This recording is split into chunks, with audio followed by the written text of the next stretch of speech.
All right, Miss Terry Barrett, thank you so much. Do you remember playing games like Mother May I or Red Rover, maybe even Follow the Leader growing up? Yeah, Follow the Leader was always my favorite, as long as I was the leader, of course. Some things never change, right? You know, when you played Follow the Leader would always have you do different kinds of silly things, like stand on your head, hop on one foot, you know, pat your head, rub your belly, that type of stuff. But the leader would always do it first, and then, of course, we would imitate what they were doing.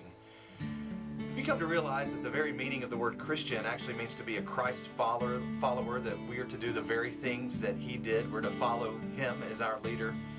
In fact, Jesus Himself said in John 14 that if anyone who has faith in me will do what I have been doing. He even said that we would do even greater things. You know, so often when we hear those words, we think about doing some of the supernatural things that He did, like healing the sick or raising the dead. But were those the first things that Jesus did? Were those the first things that we should try to imitate and follow? Well, no, of course, we didn't see any of those miracles until He had started His ministry at the age of 30. So what did He do before that, before He performed all of those miracles?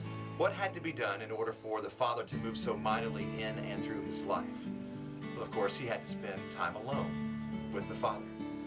Jesus said in John 14:10, "It is the Father living in me that is doing His work."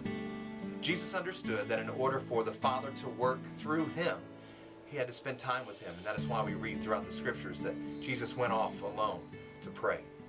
Now, Jesus didn't have devotionals like Jesus Calling or My Utmost for His Highest to help point His thoughts each day in the right direction. We're so blessed to have devotionals like that each day. Now, He depended solely and completely on spending time with His Father through prayer. Are you seeing God work in and through you right now? Is Jesus the leader that you're following, or are you following someone or something else? You know, Oswald Chambers says, "Jesus cannot come and do His work in me as long as there's anything blocking the way, whether it's something good or bad." What's blocking your way this morning from spending time with the Father? Well, whatever it is, I encourage you, follow the example of Jesus. Get alone with Him today and let Him live His life through you.